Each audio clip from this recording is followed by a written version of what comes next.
Hey everyone, Amy Shira Teitel here at NASA's Jet Propulsion Laboratory in California, and I am so excited that I am about to talk to astronauts Scott Kelly and Kjell Lindgren on board the International Space Station. We're going to be talking NASA's year in space and the journey to Mars.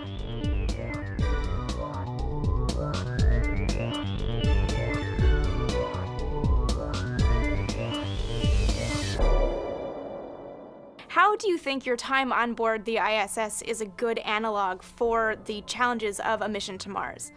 Well, I think, the duration it's going to take to get there is somewhere, probably around the 6-month, flight, and it depends on orbital mechanics and how much propulsion you want to use in the technology. But, from that perspective, I think it's pretty similar. Also, the life support system we have up here is, something that we're going to need to go to Mars, and I think we do a good job in, demonstrating that we have that capability. So, with the exception of what you do when you get on the surface and the re-enter or the entering into Martian atmosphere and the return from the surface, I think there are a lot of similarities.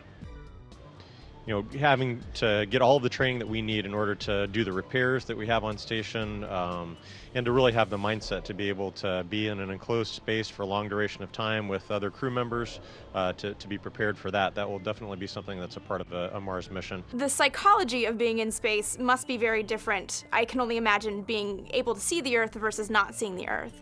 How do you think that will differ for a crew going to Mars, the psychology of being in space?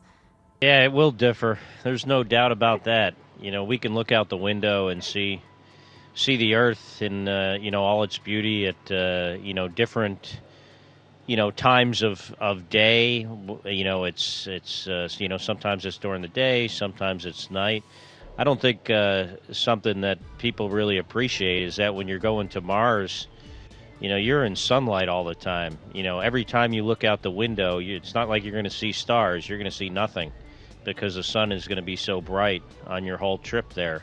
So, after a few days and you can no longer see Earth, it's going to feel like you're really out in the middle of nowhere and you're on your own. There's obviously a lot of things that I can only imagine you both miss about Earth. What do you think is going to be the biggest challenge from a personal human level for a crew going to Mars, and what has surprised you being on the ISS that we might not think about when we're talking about a journey to Mars in terms of things you miss, things that are really going to make it hard for a crew being that far from home? Well, one thing I miss here is the ability to leave.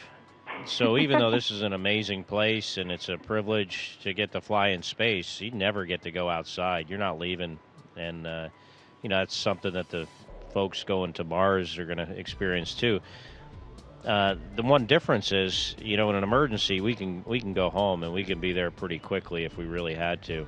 I think the other big difference is going to be our ability to communicate with folks on the ground. It's a real advantage we have, both operationally and from a personal level, to be able to get on the phone and call people. But pretty soon after we depart Mars, you're going to get a time delay in communication such that it's not going to be usable. So, that's going to play have a big impact on the psychology of the trip.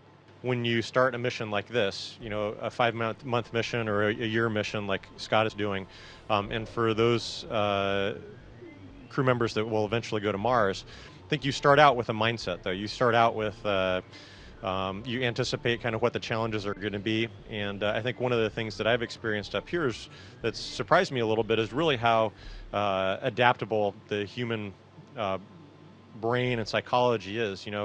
I think that you adapt to the conditions and quickly normalize to them. So the fact that communications will be a little bit delayed, I think you're still going to treasure that opportunity to talk with friends and family, even though there is a little bit of a delay. And I think that you're going to have this long trip, this really kind of set in your mind already. And so that will make things a little bit easier. Well, that was pretty incredible. Astronauts are on board the International Space Station right now running experiments that are helping push us forward to Mars. Not only are they working on the technological elements, but the human elements, because a journey to Mars is hard.